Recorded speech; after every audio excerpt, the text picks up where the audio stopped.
comentaba que el día de hoy el INEGI pues dio a conocer el Índice Nacional de Precios al Consumidor al mes de julio, un dato que pues está dentro del rango que estaba esperando el mercado, 5.81% a tasa anual.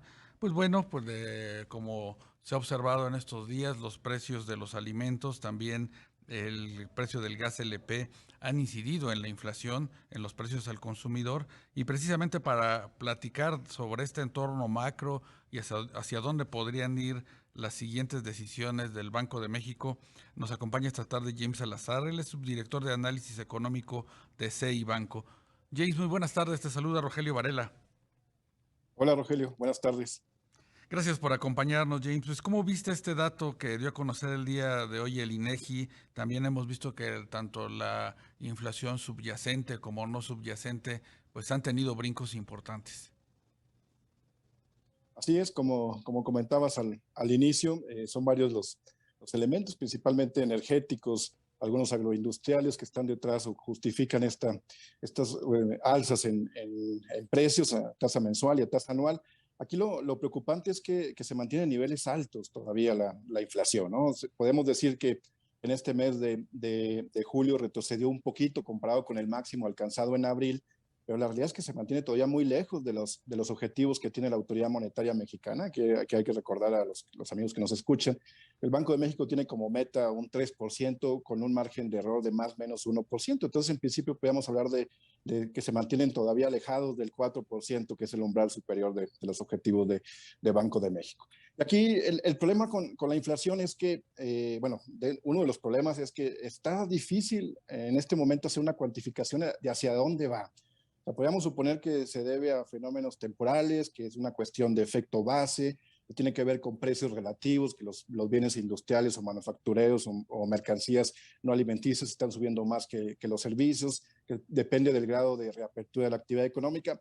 La realidad es que está siendo una tarea difícil de pronosticar y prueba de ello es que quincena tras quincena, la mayoría de los consensos que escuchamos o leemos quedan, generalmente han quedado por debajo del dato final, ¿no? Y como dices, aquí el punto es que no solamente la tasa anual, que es la que preocupa, sino que el rubro subyacente, que es el que excluye algunos bienes volátiles y es sobre donde en principio pudiera tener incidencia la política monetaria, Sí. pues está en un nivel muy alto, está a 4,66. Es una tasa que es la máxima desde el 2017, de finales del 2017, y no es un fenómeno temporal en ese sentido. O sea, llevamos así 4 o 5 años con niveles por arriba de los objetivos de Banco de México en el rubro subyacente. Exactamente, James. Vienen también pues periodos importantes para las familias. Estamos hablando de pues la expectativa de que pues los niños regresen a clases. También cíclicamente hacia el final del año pues puede haber algunas presiones adicionales de precios. ¿Consideras que estaríamos todavía sobre este rango o incluso brincar el 6% de inflación anual hacia el final del año? Sí, es probable que veamos una ligera tregua en el siguiente mes, a lo mejor incluso bajar hacia los 5,70, pero sí, como dices, vienen meses como septiembre, que estacionalmente son más altos, diciembre. Nosotros la expectativa que tenemos de cierre de año, de 2021, es de 5,90 tasa anual. Entonces, esto sí te da margen a que pudieras ver otra vez por arriba del 6%. No es necesariamente el escenario base, pero con Sí. la situación como ha estado ahorita, pues, ahora sí que todo puede pasar y bueno, ya veríamos en ese sentido lo que tendría que decir y hacer en determinado momento Banco de México. Claro. James, ¿en qué medida México pues está importando inflación? Dependemos sobre todo de compras en el exterior de hidrocarburos, el gas LP, pues por más que quieran buscar alguna fórmula para poderlo reducir, la realidad es de que lo estamos comprando caro fuera de México. Otras materias primas también se están comprando a precios elevados. ¿Ahí qué me puedes comentar, James? Sí, ese es un dato duro, efectivamente. La realidad es que lo que vimos o estamos observando es un fenómeno de subida en precios internacionales de materias primas y esto con la implicación que existe, México es un actor importante en términos de cadenas de valor global. Entonces, en ese sentido, importa para exportar Sí. muchos productos y, bueno, bienes y servicios. Pero gran cantidad de ellos se queda también localmente. Entonces sí, efectivamente podríamos hablar de entre 40 y 45% de inflación importada, por decirlo de una forma, se explica o puede ser explicado por estos incrementos en productos que se definen internacionalmente su precio. Aquí nos ayuda un poco que la ventaja es que el tipo de cambio, el peso mexicano, como lo queramos ver, no se ha Sí. depreciado en gran medida, sino ese sería otro elemento a través del traspaso que pudiéramos estar observando. Entonces, eso nos hace pensar que si la dinámica externa se mantiene con una fuerte demanda, con China y Estados Unidos creciendo y una recuperación importante, pues difícilmente este fenómeno de materias primas, pues el efecto vaya a desaparecer pronto, ¿no?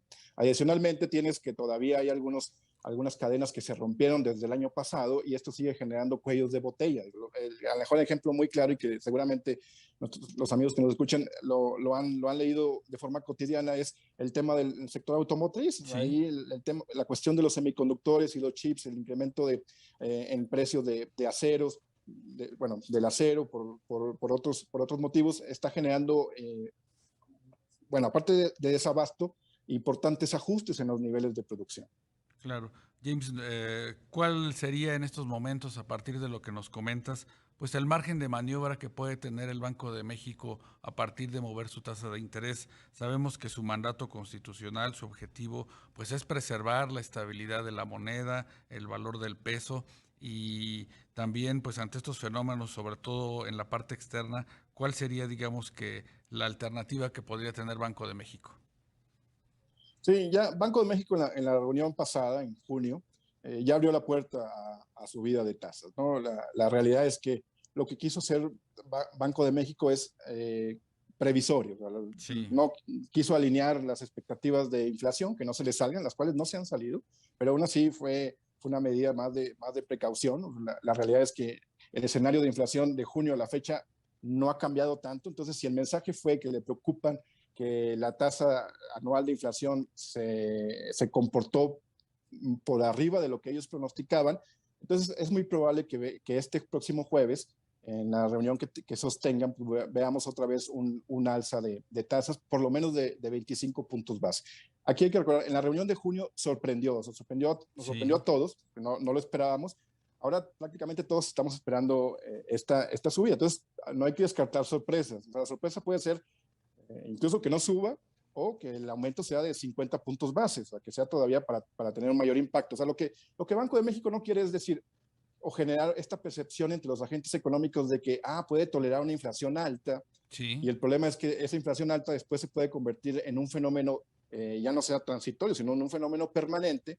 Entonces, cuando tengas que actuar, tienes que hacer una política monetaria todavía mucho más estricta, más restrictiva, o sea, con subidas mucho más pronunciadas que puede generar un descarrilamiento de la de por sí incipiente recuperación económica y con otras afectaciones en mercados financieros. Eso es lo que quiere evitar Banco de México, entonces por eso es que está tomando estas medidas y creo que en ese sentido volvería a repetir el alza de tasas. Claro, como tú dices, la autoridad monetaria quiere evitar sobresaltos, que los mercados se desequilibren y pues bueno, vamos a estar muy atentos a el desempeño que pueda tener esta reunión, esta junta de gobierno en lo que se refiere a las tasas de interés.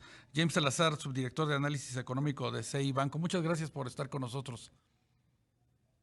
Gracias a ti, Rogelio. Buena tarde. Que Hasta estés muy luego. bien.